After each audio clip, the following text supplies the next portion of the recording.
I've been associated with the Federalist Society for over 30 years now. It's a long time. And over those years, I've seen the organization grow and become an exceptional organization. And so I want to thank Kevin Hales here with the Lawyers Chapter. Kevin, thank you for helping to co-sponsor. And Jonathan Naylor, if he's around, he will be for the Student Chapter of the Federalist Society for their support as well. Now, the Federalist Society for Law and Public Policy Studies is a group of conservative and libertarian lawyers interested in the current state of the legal order. It's founded on the principles that the state exists to preserve freedom, that the separation of government powers is central to our Constitution, that it is emphatically the province and duty of the judiciary to say what the law is and not what it should be. The Society seeks both to promote an awareness of these principles and to further their appreciation through its activities. Now, the John Locke Foundation, which is just next door, is a 501c3 think tank, public policy think tank. We concentrate simply on North Carolina public policy issues. Our orientation is free market, and those are the kinds of public policy prescriptions and solutions that we promote through our research, through our journalism, and through our outreach programs. So again, thank you all for being here today. Now today, our speaker is a very special individual. Talmage Boston has practiced law as a commercial trial and appellate litigator in Dallas, Texas since 1978. He has been board certified in civil trial law since 1988, as well as board certified in civil appellate law since 1990 by the Texas Board of Legal Specialization. And since 1997, he's been a shareholder at Winston PC. He has been recognized in Texas Monthly as a Texas super lawyer every year since 2003, and he has also been recognized among the best lawyers in America and the top 100 lawyers in the Dallas-Fort Worth region. A leader of both the State Bar of Texas and the Dallas Bar Association, Talmage has served as a State Bar of Texas director as well as chair of the State Bar Litigation Section, Council of Chairs, and Annual Meeting Planning Committee. He has also served as the Dallas Bar Association Advisory Director and chair of the Dallas Bar's Business Litigation Section.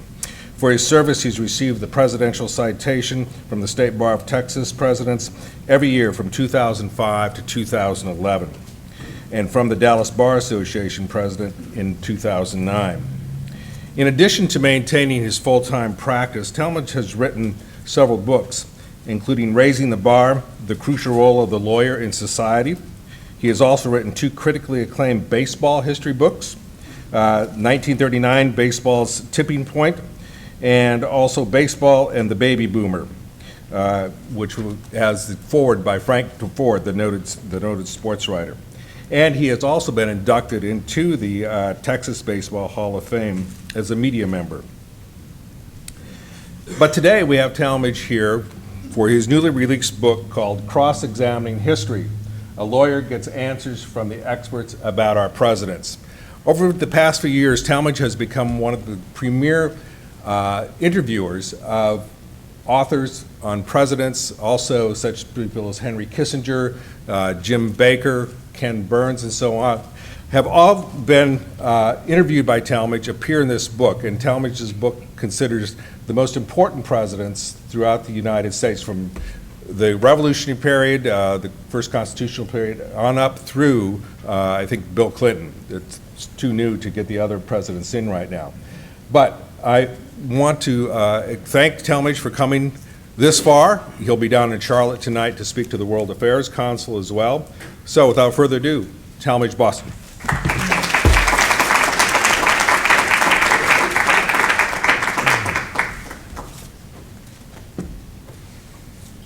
Where's the, there we go. Okay.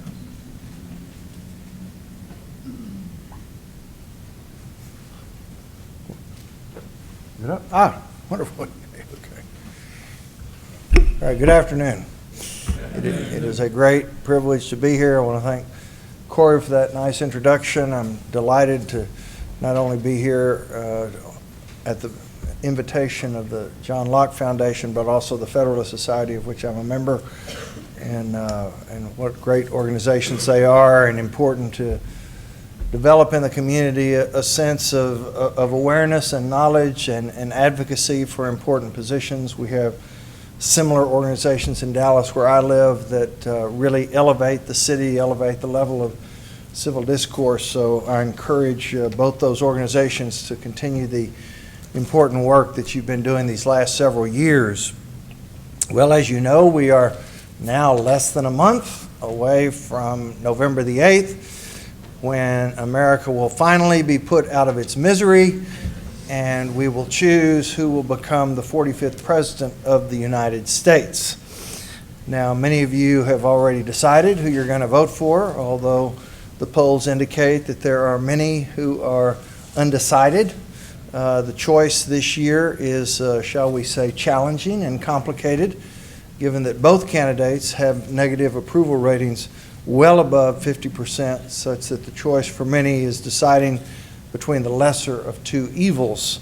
Now, the good news is I'm not going to tell you today who to vote for. I'm not going to say anything good or bad about either of the candidates. That would be foolish. I would be eliminating half of my book buying market if I did. But what I am going to do is give you some food for thought from the pages of presidential history, with the idea it'll give you something new and substantive to chew on between now and Election Day. Now, you probably heard the adage that most people love history for two reasons. Number one, because it shows us how much things change, and number two, because it shows us how much things stay the same. And one of the main ways that history shows us how much things stay the same is that the traits that make for a great presidential leader in 2016 are identical to the traits that made for a great presidential leader in 1789 when George Washington got sworn in. Now, for my new book, Cross-Examining History, after completing my 31 interviews with leading presidential historians and what I call White House insiders, people who have worked side by side with our presidents, I synthesized a big part of what I learned into what I call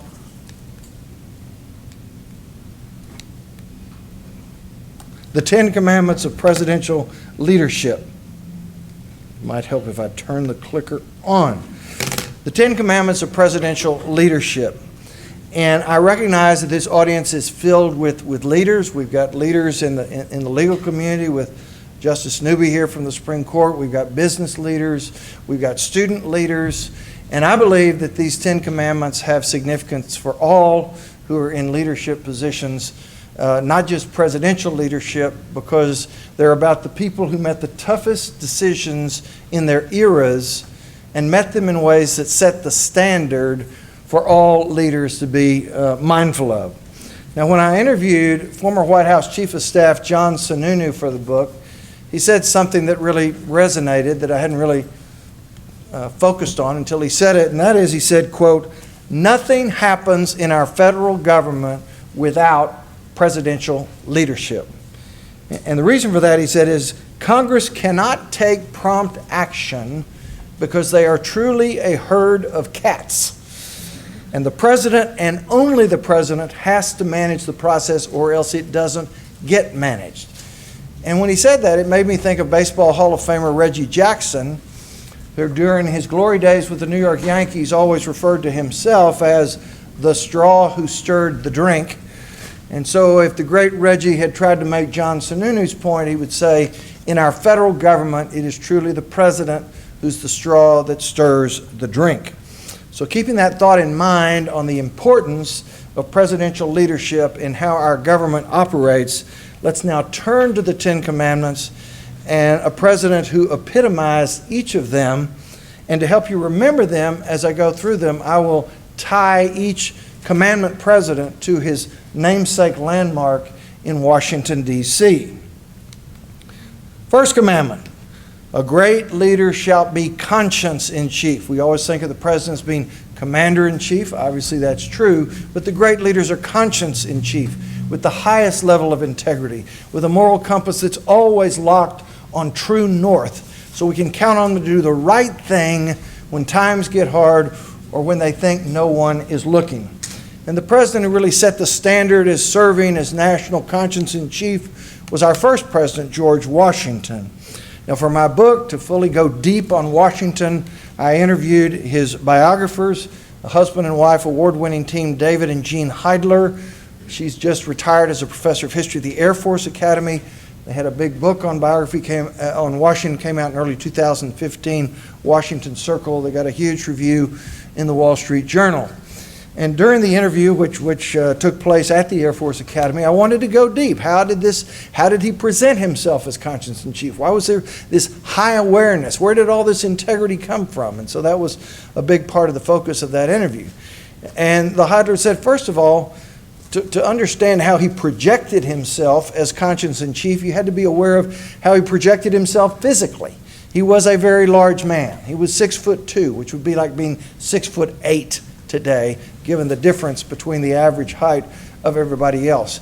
But beyond just his size, he had these penetrating pale blue eyes. He had a broad lion-like nose. And whenever he spoke publicly, he spoke very slowly. And he did that to make sure that he never misspoke. So whenever he spoke, it was almost like the voice of God is talking.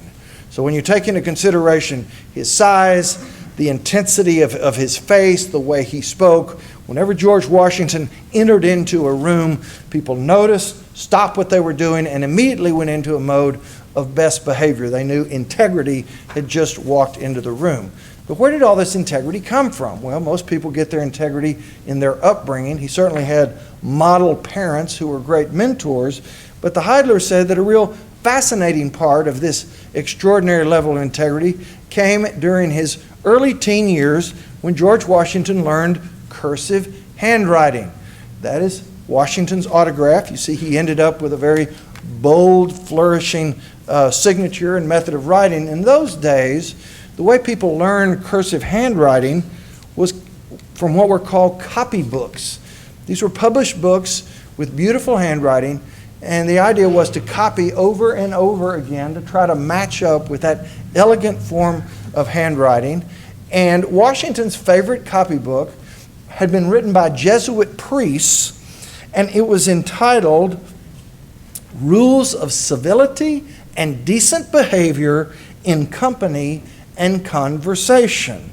And the idea in learning to copy was as you disciplined your hand to try to match up with that beautiful writing, you were also disciplining your mind to believe and fully grasp what these precepts of civility and decent behavior were all about. And that absolutely came into play with Washington as these 110 rules, which he copied over and over till he knew them backwards and forwards, became his absolute code for living for the rest of his life. Now, you may wonder, well, what was in these rules? I'll give you my two favorite. The first is every action that's done in company ought to be with some sign of respect for all who are present. And the second one I particularly like, which ties into the first commandment, is labor to keep alive in your breast that little spark of celestial fire called conscience. So as president, with this lifelong integrity, he kept fully disciplined by reading daily devotionals, going to church every Sunday, and making sure that every action he took was in rigid compliance with the brand new Constitution, as well as with the Jesuit rules. Now, Washington left the presidency in early 1797, and 2 years later he died. 1799, there was obviously great national grief, the passing of the great fallen leader. And so there was a prominent historian of that era whose name was Parson Weems. And Parson Weems decided he wanted to pay tribute to George Washington by writing the great Washington biography. Now, in those days, we didn't have great libraries. We didn't have great research tools. And so here's Weems. Yes, there was a lot in the public record about Washington, but to really be able to develop his personality and his character and to really fill up a book, what historians in that era did was they basically made stuff up. And so Parson Weems was the guy who we can thank for making up the wonderful story that George Washington, at age 6, had said, "I cannot tell a lie, Papa. I chopped down the cherry tree with my hatchet," which was an early 19th century version of an Aesop's fable. Yes, it was made up, but it absolutely underscored and told the truth about George Washington's lifelong integrity. So when you're in Washington, D.C., and you see the Washington Monument, think of it as a capital I that stands for the integrity of George Washington. Second commandment, the great leader shall stay above the partisan fray and build consensus with those across the aisle. And build consensus. That is an essential part of the American success story. E pluribus unum. You've seen it on your money. I assume you know it means from out of many, one. Most groups have more than one faction. People who don't see eye to eye. And it's the great leader who can bring those factions together and get them to work as a collective enterprise with a sense of unity. And the president who was particularly good at this was Thomas Jefferson. Now, the Jefferson biographer for my book was Peter Onuf. Peter has written 6 books on Thomas Jefferson. He was the Thomas Jefferson Foundation Professor of History at the University of Virginia for over 20 years.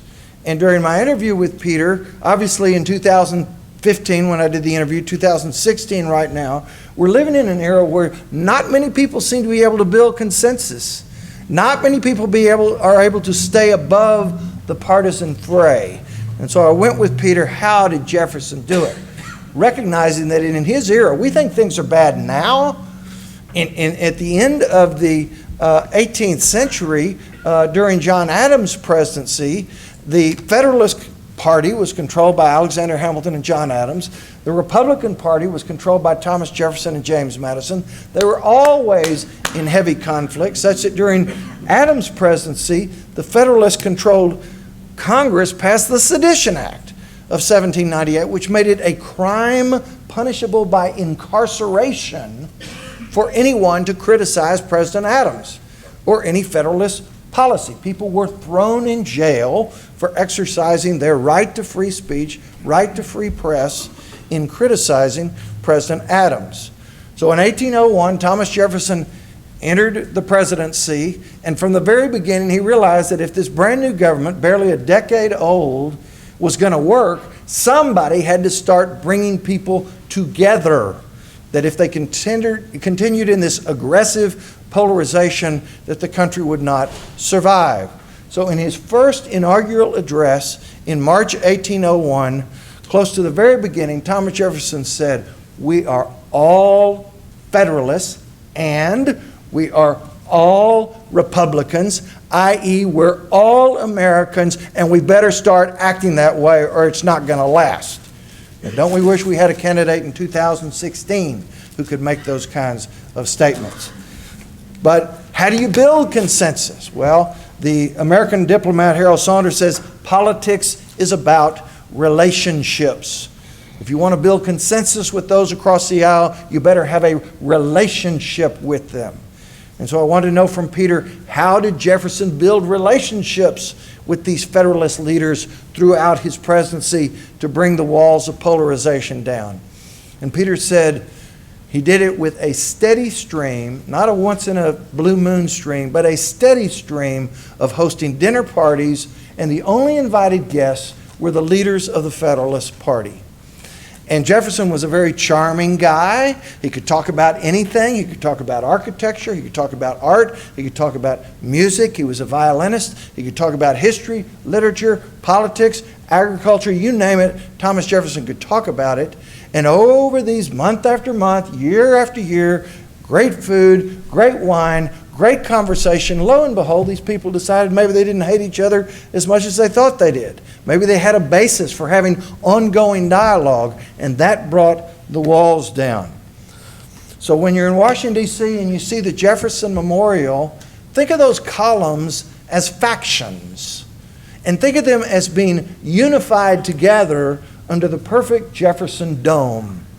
And remember Thomas Jefferson, the president who made it his top priority to bring the factions together and allow the United States to function as a collective enterprise. Third commandment, a great leader shall know his limitations and shall know how to supplement his limitations. If you're going to be a great presidential leader, you better have a high level of self-awareness, i.e., you better know your strengths and you better know your weaknesses. And in those areas where you're weak, you better figure out ways to deal with them by aligning yourself with those who are strong in the areas where you're weak. And the president who was particularly good at this was James Madison. James Madison was highly self-aware. He knew his strengths and his weaknesses. For his strengths, he knew he was brilliant. He was genius-like, well-read, well-spoken, so high IQ. He also had an unbelievable work ethic. Nobody outworked James Madison. Those were his strengths. But he also knew he had his weaknesses. He was a shrimp. He was 5'4". He weighed 100 pounds. When George Washington entered a room, everybody noticed. When James Madison entered a room, nobody noticed. And he also knew that when he spoke publicly, he had zero charisma. And he also knew that he was brilliant in a level-headed sort of way, but he really was not what you call a creative thinker. And if we're inventing this brand new government and we want to make it the best that it can be, we better have creativity involved, considering a multitude of options before we finally decide on the best way to form it. And the biographer for my book, who I went deep with on Madison, was award-winning historian David Stewart. David's book that came out in early 2015, Madison's Gift, is entirely about this trait, his gift for forming partnerships with those who were strong in the areas where he was weak. So what did Madison do to compensate for the fact that he was a scrawny little guy who got lost in every crowd? David said he partnered up with great, big, impressive George Washington. And Washington was self-aware too. Washington knew, yeah, I'm a smart guy, but I'm not brilliant.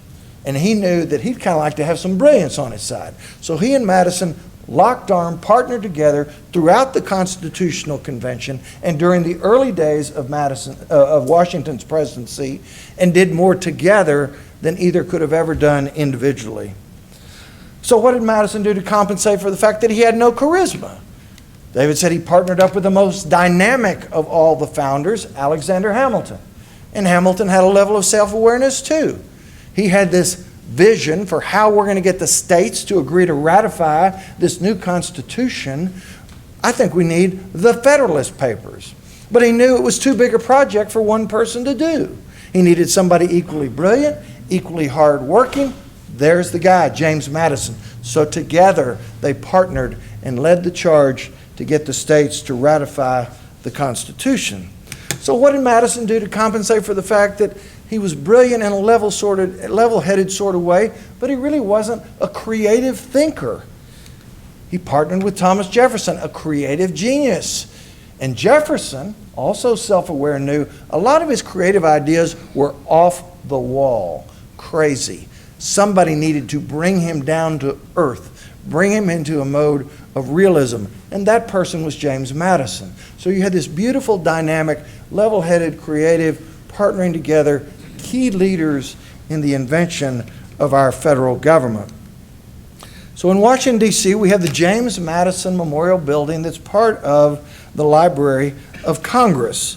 And, of course, inside the Library of Congress, we have the original of the Constitution. And so whenever you think about the Constitution, notice how its words have power only in the way that they're partnered together. The words standing alone have no import. And so when you think about the Constitution, think about the man we call the father of our Constitution, James Madison, and his special gift for partnering with those who were strong in the areas where he was weak. Fourth commandment, a great leader shall persevere over setbacks. Yes, you can knock him flat on his back, but that doesn't keep him down. He bounces back and returns to glory. And the president who set the standard in this trait was Franklin Roosevelt.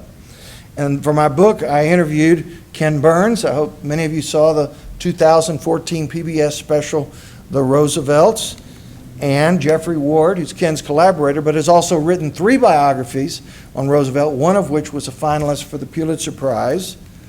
and James Tobin, who was the winner of the National Book Critics Award. And in my interview with all three of them, obviously a big focus was the fact that until he was 39 years old, Franklin Roosevelt was very active physically. He loved to play golf. He loved outdoor recreational activities. He loved to dance. He loved to work the crowds in pursuing his high political ambitions. And then from out of nowhere in 1921, he got hit with the polio virus and lost the use of his legs for the rest of his life. Now, obviously, that was a setback. You can't use your legs anymore after you've been amazingly physically active. That is a setback. And it was a 7-year setback. But during those 7 years, as FDR figured out a way, how am I going to make this life work now that I can't really walk anymore? Within 7 years, the smile was back on his face, the self-confidence had returned, the steadfast resolve had brought him out of the ditch and back to where he was the guy ready to lead the country. And so with his tenacity in being able to overcome this, the country was ready to believe him when he said, hey, we got nothing to fear but fear itself. And what he proved was that the wisdom of Joseph Campbell, where you stumble, that's where your treasures lie. He stumbled when he couldn't walk anymore.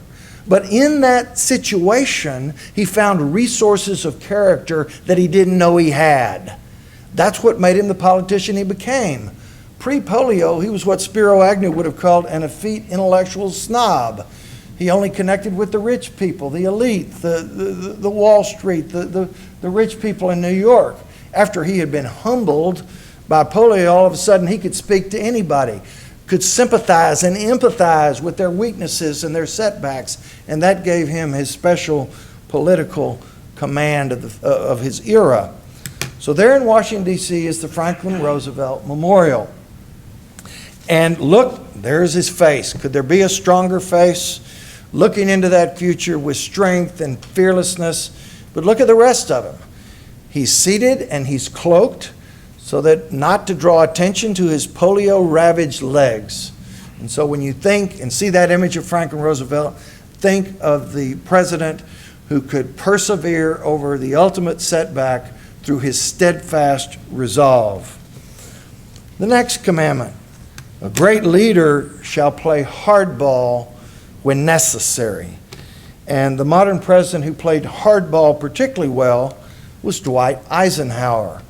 And the Eisenhower biographer for my book was Pulitzer Prize finalist Gene Edward Smith, had a big biography on Eisenhower, came out in 2013. And in the book and in my interview with Gene, we focused on this special talent at playing hardball. The year was 1956. It was 1 week before the presidential election. Eisenhower was finishing his first term and a week later would be elected to what would become his second term. And all of a sudden, across the world, Great Britain, France, and Israel joined forces and invaded Egypt and seized the Suez Canal. And they knew Eisenhower absolutely was against their doing that. It was disruptive to world order. He made it quite clear that he was opposed to that, but they thought they could get away with it because they thought it's 1 week before the election. Eisenhower doesn't want to lose the Jewish vote. He won't do anything about it over that issue. And they were wrong. As soon as they did it, Eisenhower called his Secretary of the Treasury.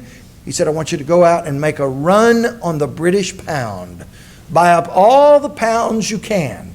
And he did. And once he had done that, then Eisenhower picked up the phone and called the Prime Minister of England.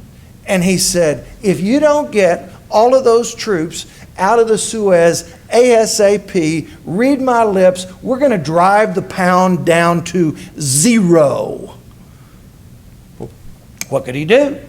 He didn't want his entire economy wiped out with the pound going to zero. All the troops came out of the Suez immediately. And that's how you play hardball, when people get out of line and don't do what they're supposed to do. And Eisenhower was the master. Now, for years, we've been thinking there was going to be an Eisenhower Memorial. Hopefully, in the next couple of years, it will be finished. They can't seem to agree on the design. But in the meantime, to think about Eisenhower while you're in D.C., think of the Arlington National Cemetery and the tomb of the unknown soldier. And remember that before he was president, Eisenhower was the supreme Allied commander during World War II.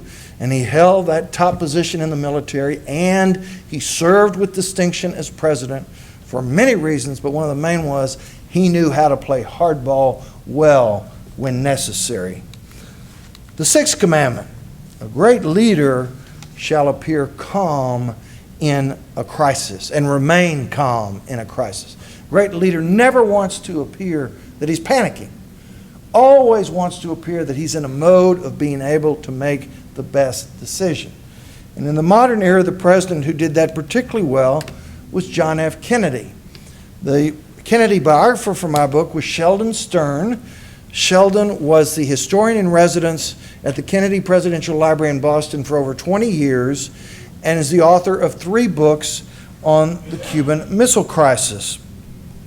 Now, in October 1962, at the height of the Cold War, the Soviet Union sent nuclear missiles into Cuba. Well, immediately, obviously, America had to respond. We couldn't have nuclear missiles that close to the United States. And so Kennedy called his brain trust together, his cabinet and his top advisors, and at a long horizontal table in a room, over the next 13 days, they had what were called the executive committee meetings, the ExComm meetings. And before the meeting started, John and Bobby Kennedy decided that maybe it'd be a good idea to get a tape recording of what was said during these discussions about what to do with the missile crisis. And they thought it would be fine to tape record these conversations for the same reason Nixon thought it would be good to tape record the conversation during his presidency, because they thought it would never be made public, that it would always be their personal property to protect. And so 13 days went by. And the tapes finally became available to scholars and the public in the late 1990s. And Sheldon Stern was the first one to listen to all 43 hours. And he said the tapes reveal an amazing story that's in total conflict with what Bobby Kennedy had promoted himself in his book, 13 Days. The tapes show that during the 13 days, as each day went by, every single advisor, including Bobby, was ramping up, raising his voice, blood pressure going up, demanding strong retaliation. That's the only possible way we can get these nuclear missiles removed from Cuba. And as they kept getting more and more riled up about the situation and demanding big dramatic action, the tapes revealed there was one calm head in the room. And thank God, it was the most important head, the President John F. Kennedy. He was the one who didn't panic, stayed calm, and over the course of 13 days negotiated an agreement that caused the missiles to be removed from Cuba, and we thereby avoided what surely would have been World War III. So when you're in D.C. and you see the Kennedy Center, remember the calm, great decision-making during the Cuban Missile Crisis by President Kennedy, how doing that avoided World War III, preserved our American way of life, which, among other ways, allows us to enjoy the arts at the Kennedy Center and everywhere else.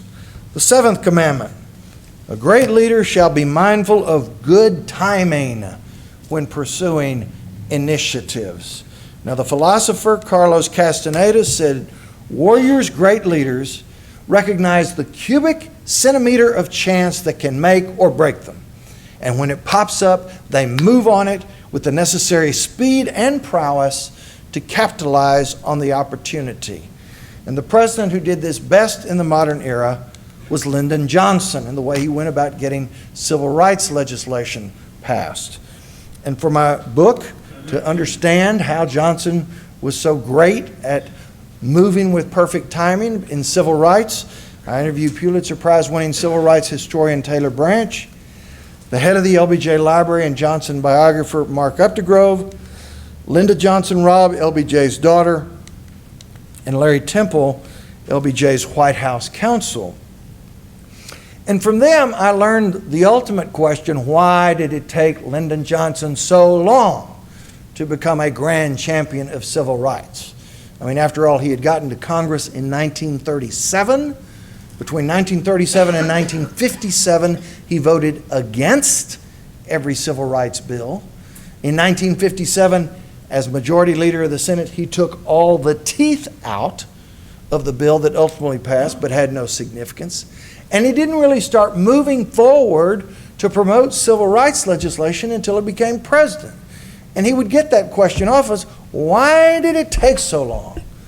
And his answer, he was from Texas, he always had these great country expressions and metaphors that were always right on point. He said, you don't try to kill the snake until you got the hoe in your hand. Okay? He didn't have the hoe in his hand until he was the president. And of course, the snake were the Jim Crow segregation laws. Now, John F. Kennedy, his predecessor, had served in Congress for 15 years before he became president, but during that time, he was basically a playboy. His admirers acknowledged that. He had no idea how to get legislation passed. But finally, after serving as president for more than 2 years, he gave a strong civil rights speech and then submitted a strong civil rights bill, but it was absolutely stuck in committee and nobody had any idea how to get out of it up through the time of Kennedy's assassination. But after Kennedy's death, with the hoe in his hand, Lyndon Johnson saw that cubic centimeter of chance and got the Republicans in the Senate and some of the wavering Democrats on board with the idea of moving forward on the civil rights legislation as the ultimate way to pay tribute to the beloved fallen leader John F. Kennedy by making him a martyr for the cause of civil rights. And they absolutely accepted that argument, and the bill all of a sudden came out of committee onto the floor. There was a filibuster, but they busted through the filibuster and passed into law July 2, 1964. He did the same thing with voting rights. 1965, voting rights, nothing was happening. And then all of a sudden, we had Bloody Sunday in Selma, Alabama on March 7, 1965. And the police troops were beating up the unarmed African Americans who were trying to peacefully march from Selma to Montgomery as a protest against the lack of voting rights in Alabama. And fortunately, ABC television was there, and they covered it, and it went viral, and the country looked at this, and there was a high sense of moral outrage. And Johnson said, that's it. That's our opportunity. That's the cubic centimeter of chance. And within a week, he gave his "We Shall Overcome" speech. The next day, he offered the strong voting rights bill, and it soon became the Voting Rights Act of 1965. He did the same thing with fair housing. There was a fair housing bill. It was stuck in Congress. The House refused to agree to the Senate version of the bill. Nobody knew how we were going to break this impasse. And then Martin Luther King was assassinated. April 4, 1968. And just like he'd done with Kennedy, there it is, cubic centimeter of chance. Hey, you boys in the Congress, this is our chance. Let's make him the great martyr for the cause of fair housing. And within days, the House agreed to accept the Senate version of the bill, and we got the Fair Housing Act of 1968. So the next time you're in D.C., you'll see the Lyndon B. Johnson Department of Education building, and when you see it, think about the champion of civil rights legislation, and he did it because he knew perfect timing in pursuing his initiatives that allowed civil rights to move forward sooner rather than later. Eighth commandment, a great leader has got to be a great communicator, and that's more than words. You got to follow through and do what you say you're going to do. And the president in the modern era who was particularly good at this was obviously Ronald Reagan. And for my book, to go deep on Reagan, I interviewed his first-term White House Chief of Staff and second-term Secretary of the Treasury, James Baker, and his biographer, Pulitzer Prize finalist, H.W. Brands. Well, I covered many things in my interviews with both of them, but I obviously wanted to, from their perspective, both from a research standpoint as well as a first-hand experience standpoint, what exactly was it that caused Reagan to be the great communicator? Well, the conventional wisdom said, well, had something to do with the fact that he had spent half of his adult life as an actor. So he knew how to look the camera in the eye and deliver his lines with full dramatic force. But Brand said, oh, it was so much more than that. What made him the great communicator was that every time he got in front of a crowd, he expressed a cheerful countenance, a high sense of optimism, and that gave the American people a sense of hope and allowed him to channel the inner voice of the American people. And James Baker said it was his consistent, confident message over time and his steadfast opposition to Soviet communism that caused us to build the momentum that led to the end of the Cold War. Now, in the modern era, as you know, president's speeches are written by speechwriters, but the boss gets the final say in the final draft. And the most important speech of Reagan's presidency came as he was trying to get the momentum toward ending the Cold War when he said, Mr. Gorbachev, tear down this wall. Now that speech with those words went through many drafts. And every time his speechwriters kept taking those words out. They thought they were too inflammatory and would alienate the Soviets. Reagan knew better. No, we're keeping those words in. And keeping them in gave him a special place in our history. Tear down this wall. 4 words, each one syllable, simple and clear and passionate and right on the mark. And then he didn't just say them, he followed through. And that momentum kept building, obviously carried over to his successor, George Bush 41. The wall came down and the Civil War and the Cold War came to an end. So when you're in Washington and you go to the Reagan Airport, you think of airports, you think of aviation. If you're going to be in aviation, you better have clarity, you better have consistency, you better have confidence, and you better have follow-through. And those traits that are important in aviation were the key to Reagan's being the great communicator. 9th commandment. The great leader always puts the nation's welfare above his own personal political interest. And the president in the modern era who was particularly strong in that was George H.W. Bush. And for my book, to go deep on President Bush, I interviewed his biographer, Pulitzer Prize-winning historian John Meacham, his Secretary of State, James Baker, his White House Chief of Staff, John Sununu, and his Deputy White House Chief of Staff, Andy Card. Now, those my age have vivid memories during the 1988 Republican National Convention when George Bush had won the nomination. It was his moment to shine, accept the nomination in front of this huge convention floor, national TV audience, and he said 6 very important words. Read my lips, no new taxes. And the people at the convention cheered, and he got elected in 1988. And after becoming president, he soon realized that there was going to be an issue because the tax issue was a two-edged sword. Yes, the Reagan tax cuts had been popular. They had caused economic growth, but they had also caused an unprecedented new level of an increase in the federal deficit.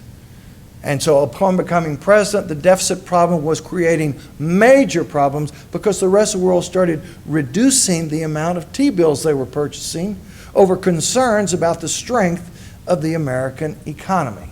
So by 1990, Bush was attempting to negotiate a budget deal with Congress, and at that time both houses of Congress were controlled by the Democrats, which meant they were not going to agree to any spending cuts.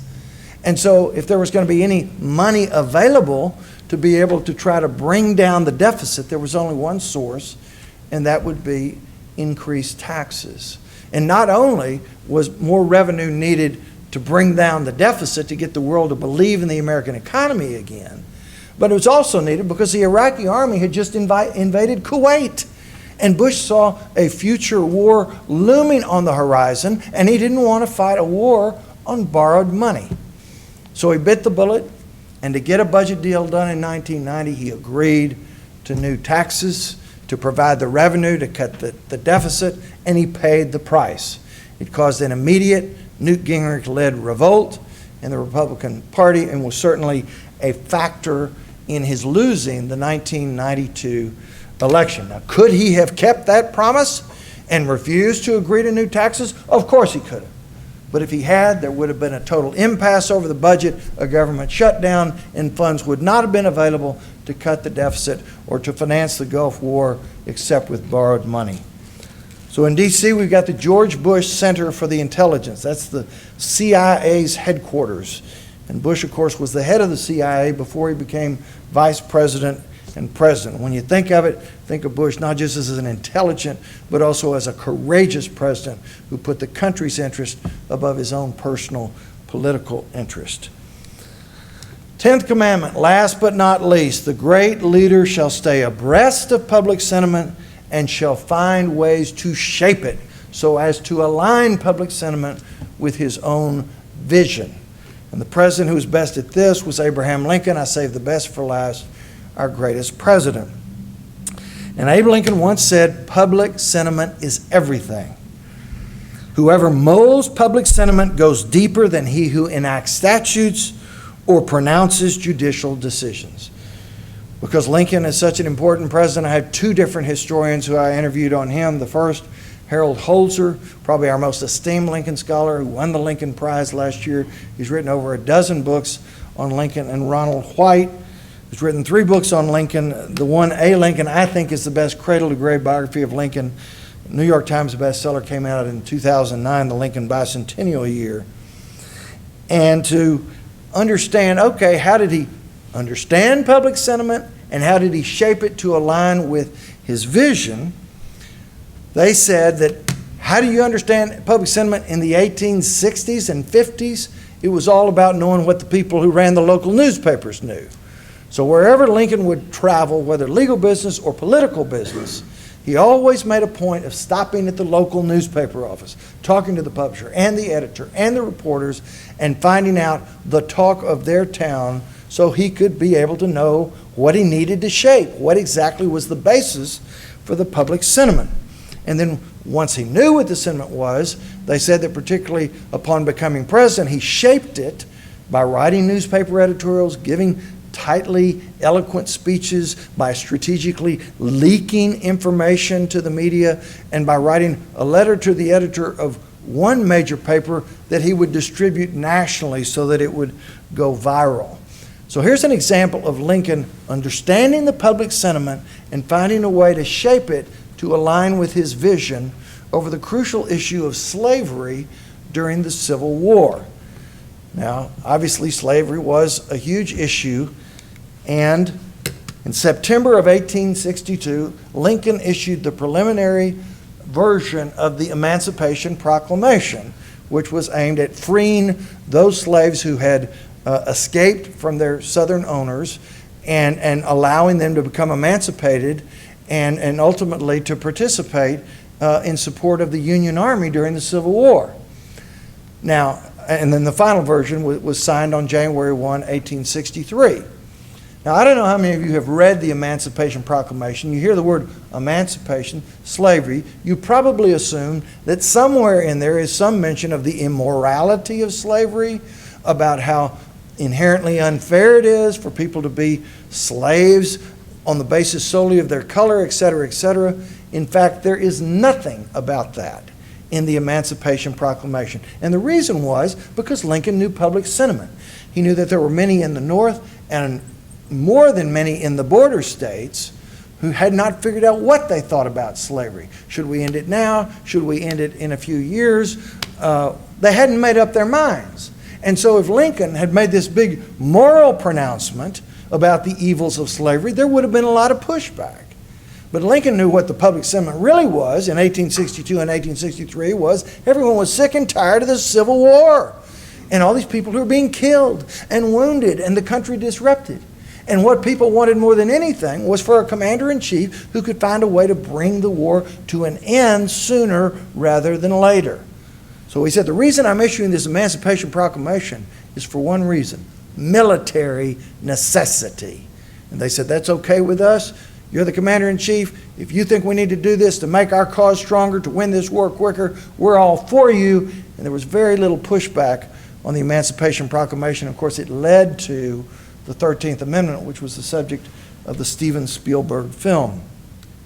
So when you're in D.C. and you see the Lincoln Memorial and you see the statue of the great emancipator, look in his eyes, you think, okay, he's looking right at me. But then you say, no, he's looking beyond me.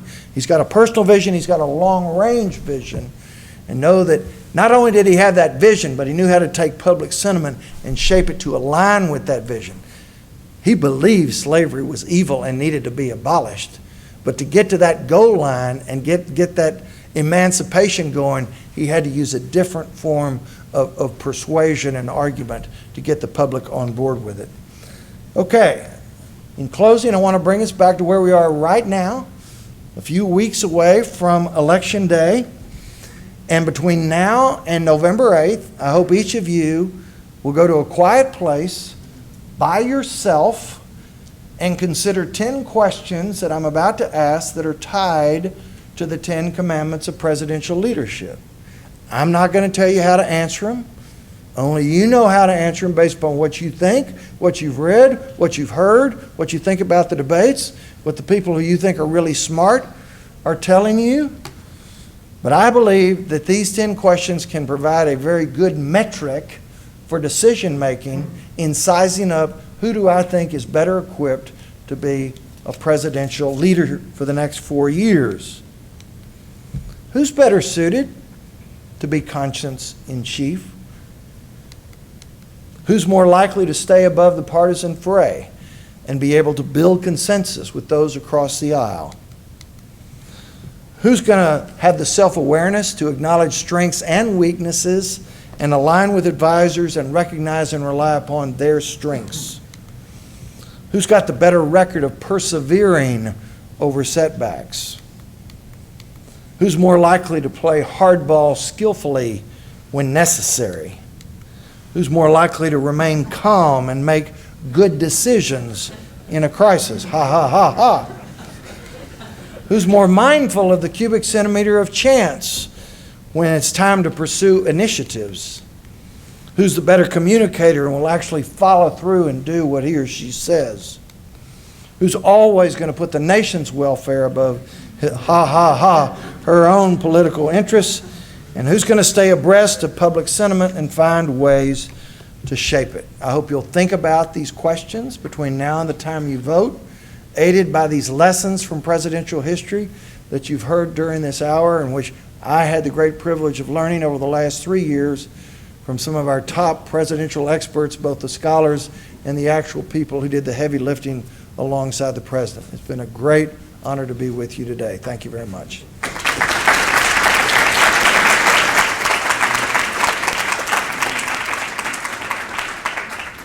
Thank you, Talmage. We have time for a few questions before the hour is up. Who would like to lead off? Jonathan.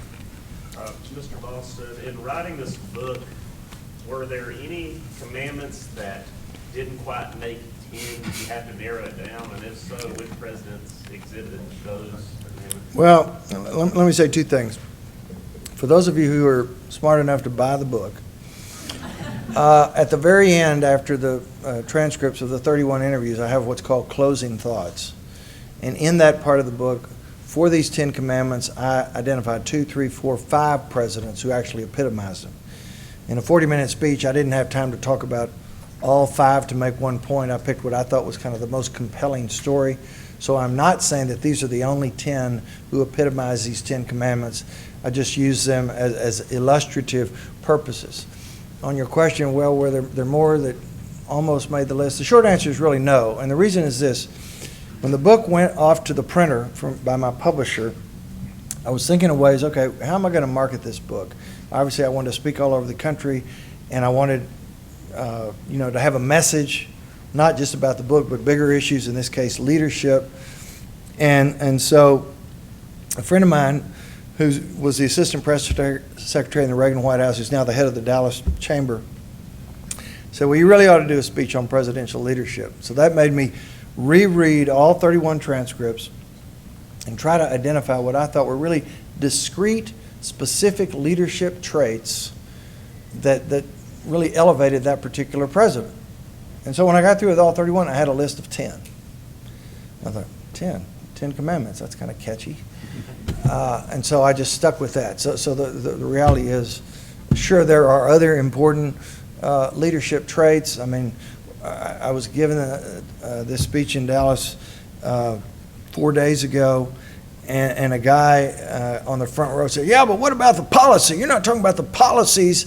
No, policies are obviously hugely important in any presidential race, what people are saying about, their policies, but we all know that what you say in your policies sometimes comes to pass, but most doesn't because of circumstances beyond the president's control.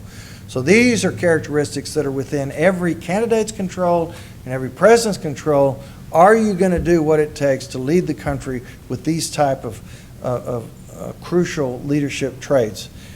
Abraham Lincoln truly could get 10 out of 10. I could have used Abe Lincoln stories on all 10. He's really the only one who I think, that's why he's one of the many reasons he's our greatest president. But many of them, measure up 5, 6, 7. For those of you who may be interested on how I grade Hillary Clinton and Donald Trump, you can go on my website. I did this op-ed, the 10 Commandments, and I went through these presidents that ran the Sunday before the Super Tuesday primary. And then people kept saying, well, how do you grade these candidates? So I did another op-ed in August where I gave both of them obviously a very low grade. But I tried to be, neutral and objective, and what were these traits compared to what we already know about them. So you can read that editorial. But obviously that's the big part of the challenge this year, in going through these 10 questions with, particularly, people say, well, what is the most important characteristic of a great president? Well, I think the short answer is integrity. We got to have somebody of the highest integrity who's at the helm, because whenever we elect a president who lacks integrity, we get Richard Nixon and Watergate, we get Bill Clinton and his shenanigans that led to his impeachment.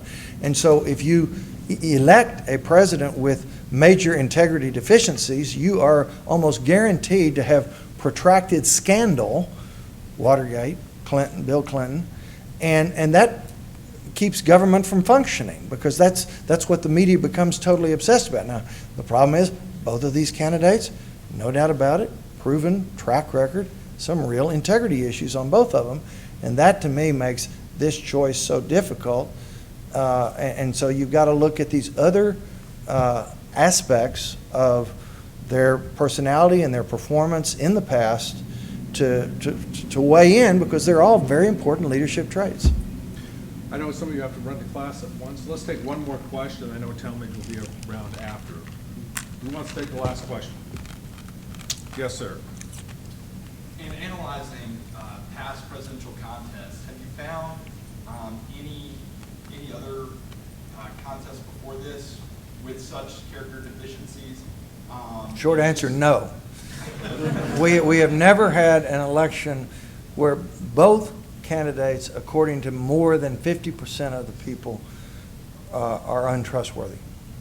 And that's, so we have a unique situation here. And do you see this contest as a binary choice between one or two? Do you think there is a moral choice for a third-party candidate or sitting the election out? Well, obviously there are other candidates, and many people were actually hoping that some of these third-party candidates would have some appeal. And, for example, the Libertarian candidate, John Locke, a lot of personal freedom and less government has a lot of appeal to many people, but then Gary Johnson doesn't seem to know much. And so you say, well, do I want to vote for? Well, obviously he's not going to win, so you might as well not vote for one of these third or fourth party candidates, a Green candidate. In terms of sitting the election out, my big issue is that whoever you vote for, if that person wins, you have a responsibility for that person's presidency. You were part of the votes that caused that person to be made president.